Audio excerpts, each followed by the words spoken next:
Presented by RBB Music. प्रेम से बोलिए सरस्वती मैया की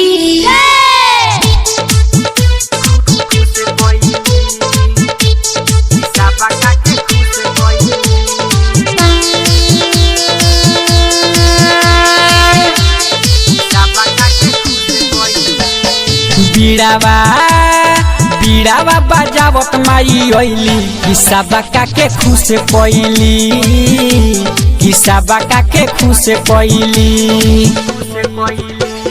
सोचल सोचल सपनावा पुरैली किस्सा बका के खुश पइली किस्सा बका के खुश पइली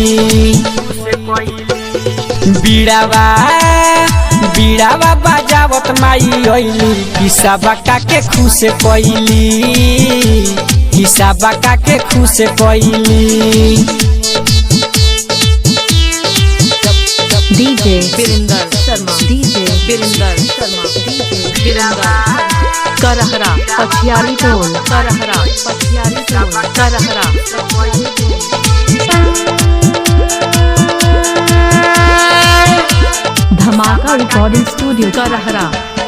पूजा के थाली खाली सजावे भौजी करे चल दर्शन हो मैया के भगती में अक्ति हमहु करिले तू हो जा मगन हो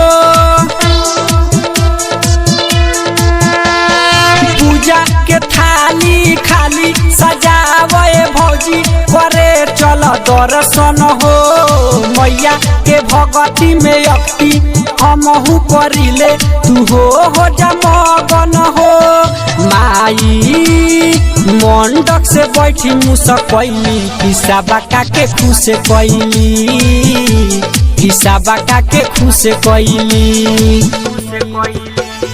बीड़ावा बीड़ावा बजावत माई ओइली किस्सा बका के खुश कैली किस्सा बका के खुश कैली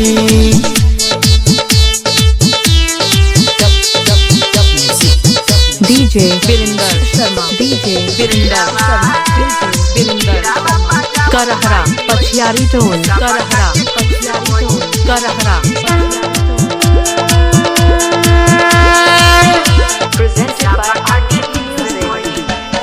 राइटर जीवन जवाला के एज बीतल जाला कदिना माई तेज हो अक्षय पटेल संगे चंदन करेले पूजा दंदन माई हो राउर रोज हो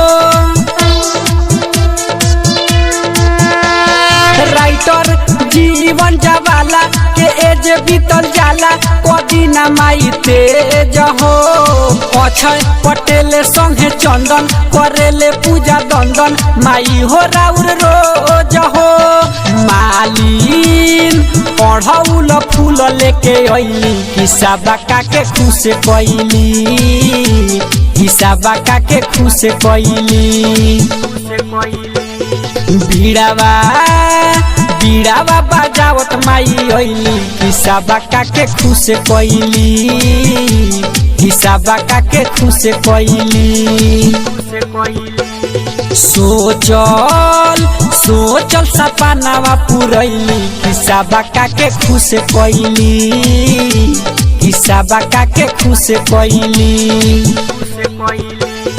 बीड़ावा बीड़ावा बजावत माई ओइली किस्सा बका के खुश कैली किस्सा बका Dhamaka Recording Studio. Karahara